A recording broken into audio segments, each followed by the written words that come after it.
Josh Andrews leaves early. Yeah, Josh had, that was a heck of a collision, and what they've determined, he's had a concussion, and he got a stinger.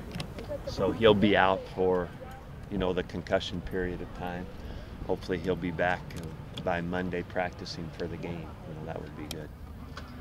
Who was the collision with, Mike? I think it was Dylan Wynn. During their drill over there? Yeah, during the run period. Kellen Coote, anything more? No, he's going to the doctor this afternoon. Any news on Glover? Is he cleared yet? No, I mean, there's no news. Yeah, I'm trying to think, did he get hurt too?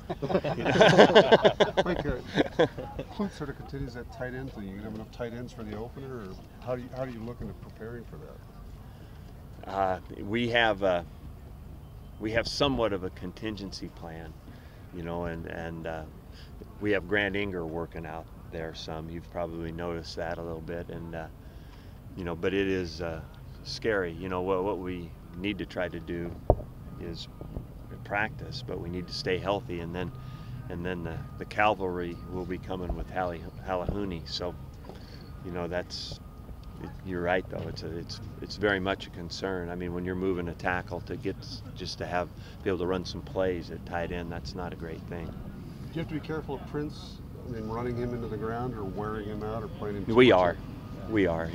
That's why we're putting Inger in there, and we're doing a lot of fullback stuff instead of H-back stuff, where both tight ends are in the game at the same time, and so it's something we have to be aware of. Is Halahouni still possible for Wisconsin, or more likely after that?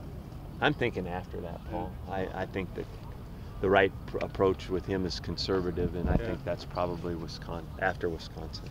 I know we're kind of beating it into the ground, at least I am. At least, how do you feel the comfort level from what you see from Cooks and Agnew running with the first team? You know what? I think that you mean their comfort level. Yeah. How comfortable do they look to you? They look comfortable.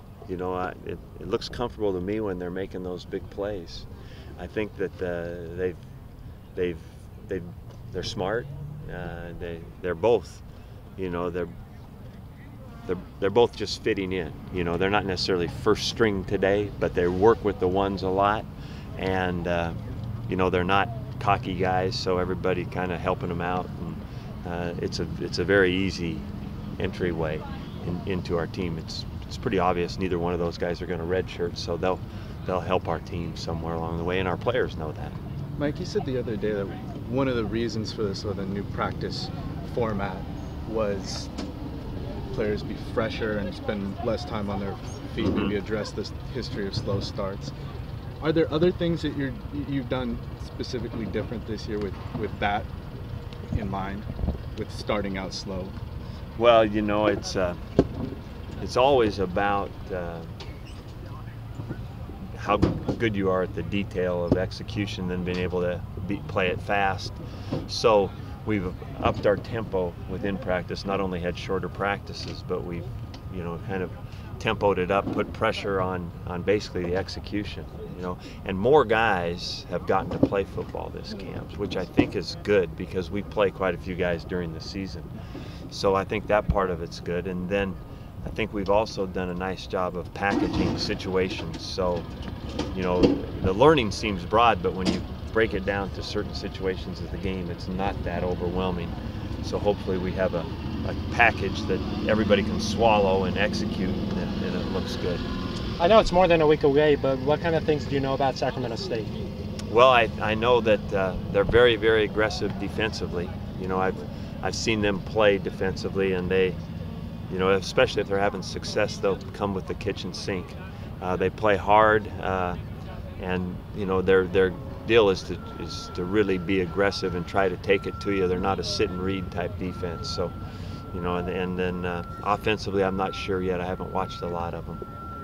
Speaking of the kitchen sink, I guess, how do you think Katz has been doing it? You talked about him improving, getting the ball out of his hands quicker. It seemed, today maybe a little bit unsure. Things are getting. It's still a work in progress. That's a never-ending story for all quarterbacks. That you got to get quicker recognition, know where to go with the ball, and really know when to bail out. Throw the ball away. That's a great quality in a guy. And And so it's never ending. And some days are actually better than others with all the quarterbacks. I think you've talked since the start about the contingency plans and guys needing to fill in a game or 2 or 5. How do you feel about those guys that you've had stepping up, the Reynolds, the Princes, a bunch of defensive linemen for, Fromm going to be out and everything? I feel good about it because, our goal has always been to develop depth. And then I think a goal for a team should always be, no matter what happens, nobody blinks and we're all expecting you to step in and play. And that's the burden of continued preparation by a guy that might not be a starter. And when you have that, you have a team. Guys getting ready, guys pushing all the time. And, it's an interesting deal because you're either going to get to that point where we tell you to get in and you'll be excited and confident knowing that you're well prepared, or you'll be scared to death underneath and know that you're not really ready. You will not say that to anybody, and that will be something that will be in the back of your head, but that's how it goes. And we hope that we have a whole bunch of guys, like I know Rashad Reynolds is, I know Colby Prince is, I know those guys. We're every bit of confidence in those guys stepping in and playing the game.